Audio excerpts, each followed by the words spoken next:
Hi Real Writers, these are more questions from the up-and-coming book called Before You Send It.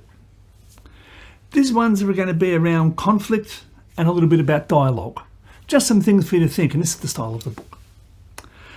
A quick one. Thank you for everyone who's been doing this. I normally do this somewhere in the video. As I said before, if you don't release every week, YouTube punishes you. Thank you for everyone who's been staying up with the thing, liking the videos, adding comments, watching them all the way through. It really, really helps. It stops YouTube from throwing me into the pit of despair. So let's get started. Is there an overarching conflict? This can be put another way. Does your story have conflict built in? Is that like a bank robbery? A bank robbery has conflict built in because you're going to take money illegally. The police want to stop you. Automatic conflict built right in. It's fantastic. Is there an overarching conflict? The things that people automatically understand. If we know that there's someone coming home, quick story as I do, we'll just make something off the top of my head. Very small town.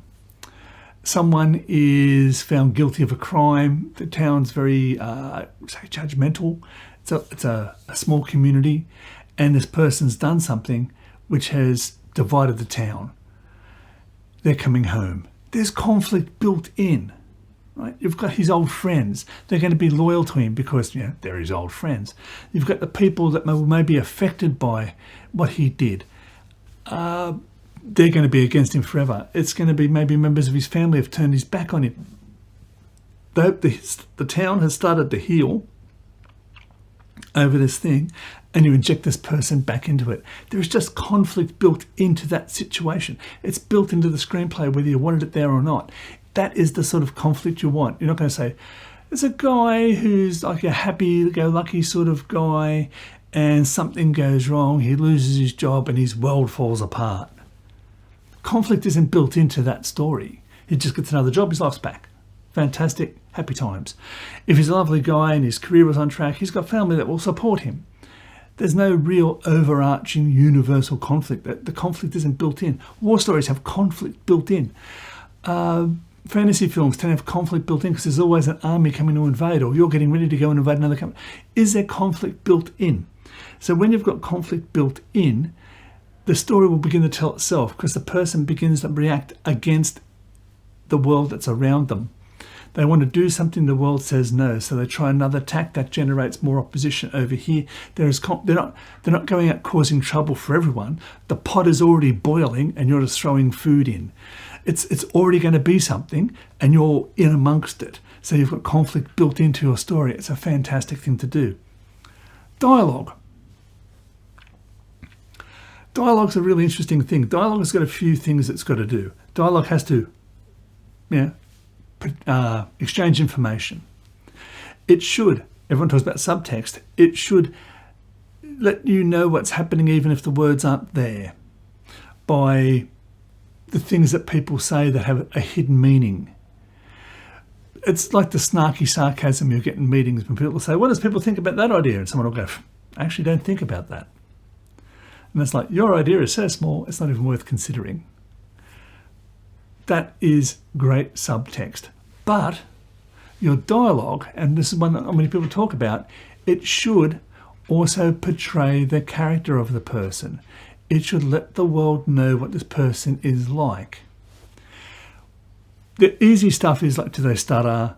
Do they use long words? Do they use short words? Are they a cannot sort of person rather than a can't?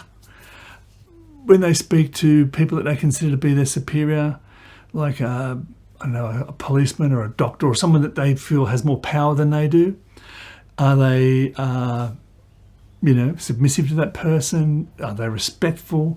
Do they acknowledge that there's a power differential? Or do they push back against that power differential in their dialogue?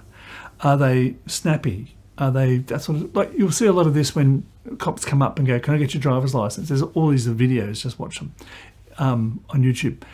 A cop will come and say, can I please get your driver's license and your insurance? This is in America. And the person will say, yeah, once you tell me what's a crime you suspect me of, because I don't have to give you anything unless I'm suspected of a crime. You just can't demand my ID. Some states there is laws. But that bit of dialogue automatically tells you what this person's like. They stand up to authority. They're protecting their rights. Perhaps they think the police have got overreach and the police are being a bit militaristic lately, so they're going to stand up even for the smallest right. I'm not going to give you anything until I'm free to go.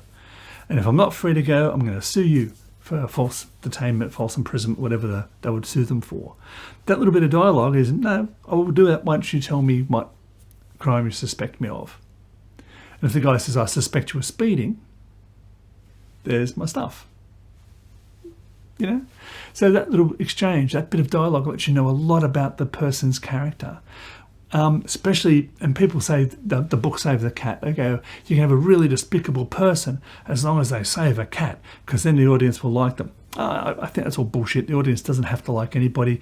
Breaking Bad proved that. Walter White was a horrible individual. Bryan Cranston actually says that Vince Gilligan was just pushing the audience as far as they possibly could towards the hated character. They were making Walter worse and worse and worse as a human being to see if the audience would stay with him. And the audience never let go. The audience stayed with a bad person the entire time. It was very well written. But Walter's dialogue and the way he spoke and the things he did told you everything about his character. He was at his best when he was standing up to a gangster, when he felt big, he felt powerful, he felt great. That was when he was at his most. When he also nearly wanted to be caught, so he would taunt people all the time, like he's talking to his brother-in-law. Oh, you got me. It's like, to him, that little thing, he wasn't constantly sort of, oh yeah, pretending not to be the drug guy. He was always the drug guy. Always. And that was put out in his dialogue. So his dialogue told you what his underlying character was. Is he good to some people and cruel to others? Is he respectful to some people? So now we know that he's being more subservient towards this guy, so he's in fear of this guy. He likes this guy. For some reason, this relationship is more important to him than this relationship down here. That's all put out in dialogue, how people talk to people and the things they say. I spoke about The Devil Wears Prada just recently. Think about that. Emily Blunt's character is talking down to the I think it was Andy McDowell, no, it wasn't Andy, talking down to her all the time. You'll do this, you'll do this, you'll do this, you'll do this, you'll do this. That's telling, that dialogue is immediately telling you, you're below me, I'm the powerful one, Amanda likes me, that's what you're going to do. And then Glenn Close's character walks in and she's like, oh yes, oh of course, oh of course you're right, yes, of course. That person can be saying about it, but she was such a sycophant. That dialogue tells you so much about the person's character. Short video. Thank you to everyone who's been doing that. I think I said that at the front. There is the t-shirts, links below, the books, Tools Not Rules. Great.